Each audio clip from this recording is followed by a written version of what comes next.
আসসালামু আলাইকুম। স্বাগতম সবাইকে কুইক টিম একাডেমিতে। আজ থেকে শুরু হতে যাচ্ছে আমাদের ফটোশপ বেসিক টু অ্যাডভান্স কোর্সের প্রথম ক্লাস। মূল যে পর্ব, এই পর্বের প্রথম ক্লাস আজকে থেকে শুরু হতে যাচ্ছে।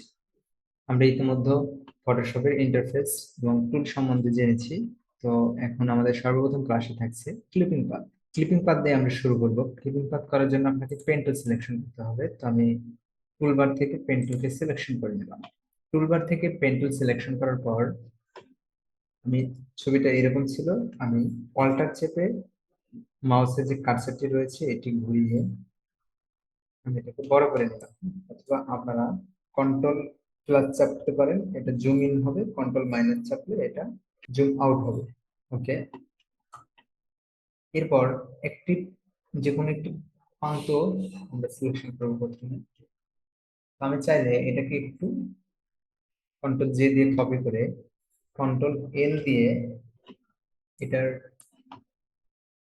অর্থাৎ এখানে আমার বোঝার সাথে এটার লেভেলটাকে একটু কম, মানে বাড়িয়ে নিব, একটু কম বেশি করে নিব। এদিকে যখন নিচ্ছেন তখন প্রোডাক্টটা কি হচ্ছে, প্রোডাক্টটা ব্যাকগ্রাউন্ডটা প্রোডাক্টটার একটা তফাৎ যে যেটা বোঝা যাচ্ছে। আর এদিকে নিলে দুটোই হাইলাইট হবে, হ্যাঁ একদম ইয়ে হচ্ছে।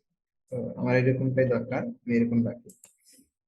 দেখুন আমি প্রথম যে লেয়ারটি ছিল এটি থেকে এটি করি, এটিতে খুব একটা আপনারা প্রথম অবস্থায় বুঝতে পারবেন না পেন্সিল কোথায় নিতে হবে না নিতে হবে, এখানে আপনাদের একটু সমস্যা হতে পারে।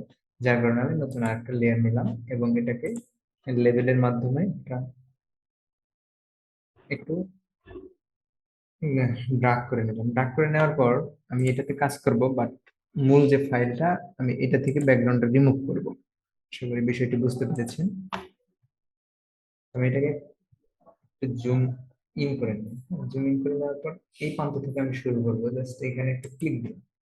তো আমি ফটোশপের পেন টুল সম্পর্কে আপনাদেরকে বলেছি যে এটা একটা ক্লিক দিবেন, পরের ক্লিকটা দিয়ে এইভাবে কি করতে হবে, রাইট বাটন হোল্ড করে এইভাবে আপনারা যেদিকে ইচ্ছে সেই দিক নিতে পারতেছেন। হ্যাঁ, দেখুন তারপর যে প্রান্তটা থাকবে ওয়ালটা চেপে ধরে এই প্রান্তটাকে আপনারা যে কোনো দিক মুভ করতে পারবেন। ওকে, তো এখান থেকে শুরু করছি। তারপরে এখানে একটা ক্লিক দিলাম, এই যে এই রাউন্ডটা মিলাইলাম। দেখুন এই মাথাটাকে আমি অল্টার চেপে টেনে এইখানে রাখতে পারি, অথবা এখানে অল্টার চেপে এটাকে ক্লিক দিয়ে ডিলিট করতে পারি। পরবর্তীতে আমি আবার সুন্দর করে এখান থেকে নেওয়ার পরে এই মাথা অল্টার চেপে এই বরাবর রাখবো, then এখানে একটা ক্লিক দেবো। হ্যাঁ, এখানে একটা ক্লিক দেওয়ার পর এখানে দেখেন আর একটা মাথা বের হয়েছে, এই মাথাটা আপনি যেদিকে ইচ্ছে সেদিকে মুভ করতে পারছেন।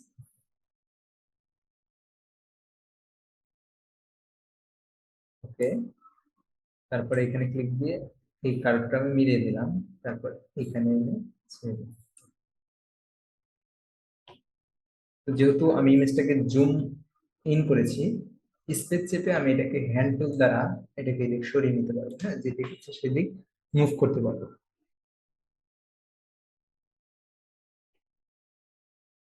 তো এই মাথাটাকে আমরা সুন্দরভাবে এখানে বসালাম, বসানোর পরে এখানে একটা ক্লিক দিয়ে এইটুকু আমি নিলাম। প্রথম অবস্থায় আপনাদের পেন টুল আপনাদের কথা শুনবে না, আয়ত্ত করবেন। ওকে, এখানে বসালাম, তারপরে এটা নিলাম। এগুলো ভাঙা না ভাঙার কারণ কি, এখন যদি আপনি এখানে ক্লিক, এখান থেকে পরে আমি দেখাচ্ছি, এটাকে শেষ করি। এই যে মাথাগুলো থাকছে এখান থেকে আপনি পরবর্তীতে এটাকে একটু আপ ডাউন এবং মুভ করতে পারবেন। হ্যাঁ, যেখানে ইচ্ছা মুভ করতে পারবেন। তো আমি ক্লিক দিয়ে এই বরাবর এটা রাখছি, রাখার পর সুন্দর করে এখান থেকে এতটুকু মিলিয়ে নিই। নেওয়ার পরে এই মাথাটা আমি ভাঙবো না, এটা এখানে এনে দেবো। দেওয়ার পর এখানে একটা ক্লিক দেবো, দেওয়ার পর এটা সুন্দরভাবে মিলালাম, তারপরে এটা এখানে দিলাম।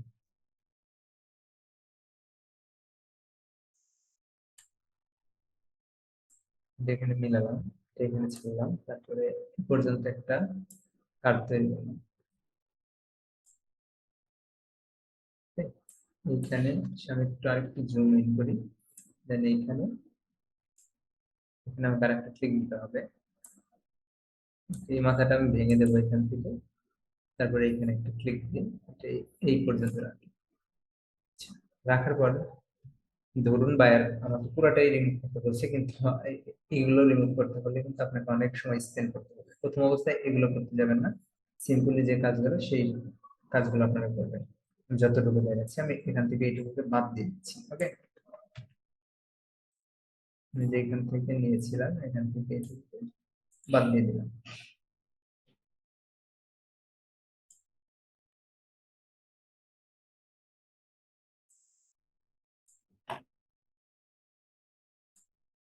ওকে, স্পেস বাটন প্রেস করে আমি আবার এইদিকে একটু মুভ করলাম এবং অল্টার চেপে ধরে মাউসের কার্সর ঘুরিয়ে আমি এটাকে জুম ইন করলাম।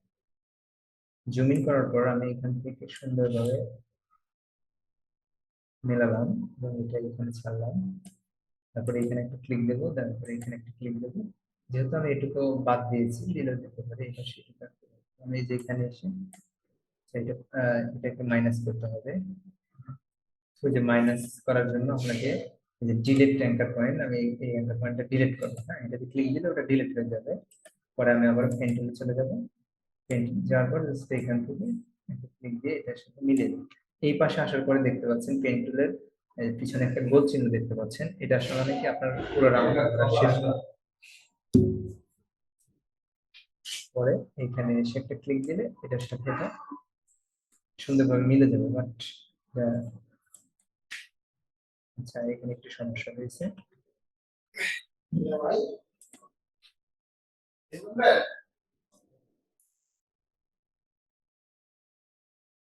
ডিলিট এন্টার পয়েন্ট ক্লিক দিলাম।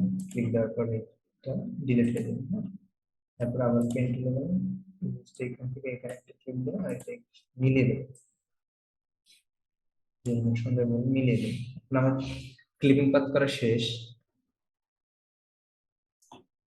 ক্লিপিং তাদের কাজ শেষ। এখন পেন টুলের সিলেকশন থাকা অবস্থায় আপনি যদি এখান থেকে রাইট ক্লিক দেন তাহলে ম্যাক্স সিলেকশন পাচ্ছেন। তার আগে আমি আরেকটা জিনিস দেখাবো, পাথ আপনারা কিভাবে সিলেকশন করবেন। বা যদি আপনাকে বলে আমাকে পাথ সিলেকশন করে দাও, তো পাথ আপনারা কিভাবে সিলেকশন করবেন, পাথে যাবেন। পাথে যাওয়ার পরে এখান থেকে পাথটাকে সেভ করে যদি চাই তাহলে পাথ, দেন এই যে ডট বাটনে ক্লিক দিলে সেভ পাথ। তো আমি এখানে সেভ করলাম, যে কোনো নাম দিয়ে আপনারা সেভ করতে পারেন।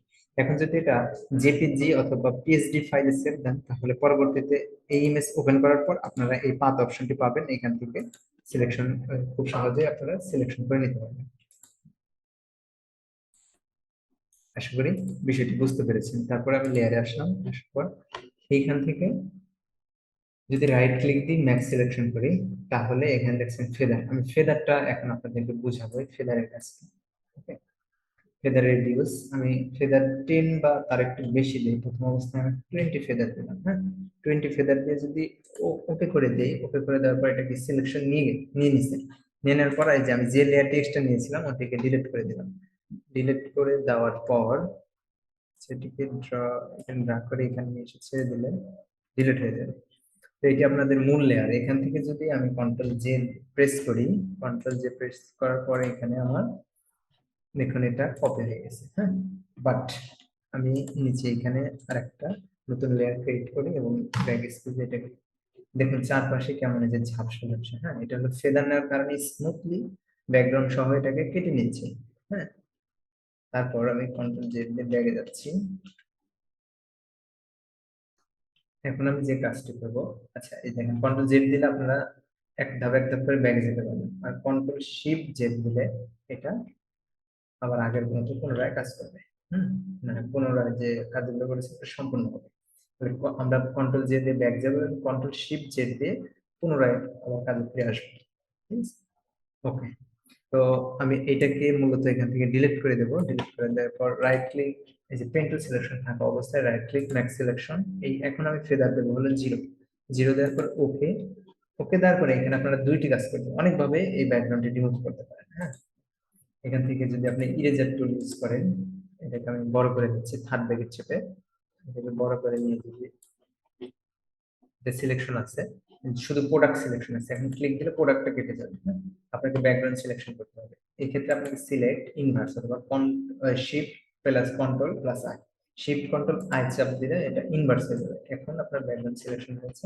এভাবে আপনি ব্যাকগ্রাউন্ড ইরেজ করে দিতে পারেন। হ্যাঁ, কন্ট্রোল ডি যেতে যাচ্ছে, এভাবে করতে পারেন। সবচেয়ে সহজ পদ্ধতি হলো ব্যাক স্পেস ক্লিক করা। তাহলে তো প্রোডাক্ট চলে যাচ্ছে। প্রোডাক্ট যখন সিলেকশন থাকবে তখন কন্ট্রোল জে প্রেস করলে এটা আপনার এখান থেকে শুধু আপনার প্রোডাক্টটা আলাদা হয়ে যাবে। তো আমি এখানে নিচে কন্ট্রোল ব্যাক স্পেস দিয়ে নতুন একটা লেয়ার নিয়ে আগে নেওয়ার পরে হোয়াইট ব্যাকগ্রাউন্ড দেখুন এখন যে আপনার প্রোডাক্টটি আপনার পেইন টুল দিয়ে ভাগ করেছেন আর এখানে ফেদার ইউজ করেননি, এই ক্ষেত্রে আপনার হার্ডলি ভাবে সুন্দরভাবে যতটুকু যেখান দিয়ে পেইন টুল চালিয়েছেন এখান দিয়ে আপনার এটা রিমুভ করে দিয়েছে। ওকে, আশা করি সবাই বিষয়টি বুঝতে পেরেছেন পেন্টুলের বিষয়টি। তো আজকে এই পর্যন্ত থাকলো। পেন্টুলের পেন্টুলে আরো 2টি ভিডিও পাবেন আপনারা। প্রত্যেকটা বিভাগে আমরা 3টি করে ভিডিও দেওয়ার চেষ্টা করব আপনাদের ভালো বোঝানোর সাথে। তো পরবর্তী টিউটোরিয়ালের জন্য সবাই অপেক্ষা করবেন। সে পর্যন্ত সবাই ভালো থাকুন, সুস্থ থাকুন। আসসালামু আলাইকুম ওয়া রাহমাতুল্লাহি ওয়া বারাকাতুহু।